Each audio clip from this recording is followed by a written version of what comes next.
কবিতাৰ শিৰোনাম বৃদ্ধাশ্ৰম।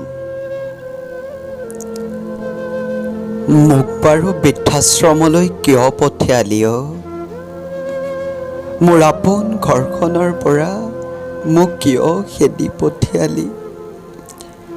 তহঁতে কিয় মোৰ ঘৰখনত ঠাই এটুকুৰা দিব নোৱাৰিলি? ইয়াত মোৰ বৰ অসহায় লাগে অ। দিনবোৰ কিবা নাযায় নোপোৱাই লাগে। তহঁতলৈ বৰকৈ মনত পৰে। জানো বাৰু তহঁত এতিয়া বৰ ব্যস্ত মানুহ। এই মাৰাৰ বাবে তহঁতৰ ওচৰত সময়েই নাই।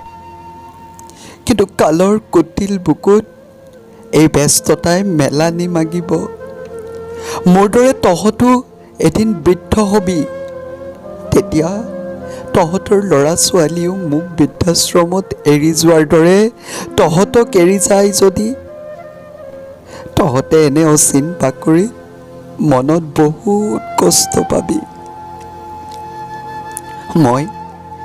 মই বিচৰা নাই মোৰ নাতিহঁতেও তহঁতক মোৰ দৰে বৃদ্ধাশ্ৰমত থৈ যোৱাটো। দেউতাৰ তহঁতক ডাঙৰ মানুহ কৰাৰ সপোন আছিল। যদিও তেখেতে সেই সপোনটো পূৰা কৰিব নোৱাৰিলে, কিন্তু মই তেখেতক কথা দিছিলোঁ সেই সপোনটো দিঠকত মই ৰূপ দিয়াটো। আৰু এতিয়া চা, তহঁতক মই ডাঙৰ মানুহ কৰিলোঁ, কিন্তু তহঁতক আচল মানুহ কৰা শিক্ষা দিব নোৱাৰিলোঁ। সেয়ে তহঁতে মোক বুজা বুলি ভাবিলি ন? মই আশা কৰোঁ তহঁতে নাতিহঁতক এজন সঁচা মানুহ ৰূপে গঢ় দিবি। মানুহ চিনি পোৱাকৈ, মাক দেউতাকক বুজা বুলি নভবাকৈ।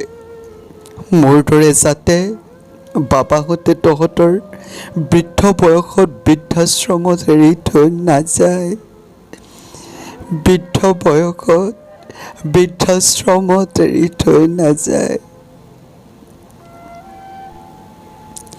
কবিতাটো যদি শুনি ভাল পায়, এটা শ্বেয়াৰ কৰিব বুলি আশা কৰিলোঁ। মাৰ নামত আৰু বৃদ্ধাশ্ৰম শেষ কৰিব। ধন্যবাদ।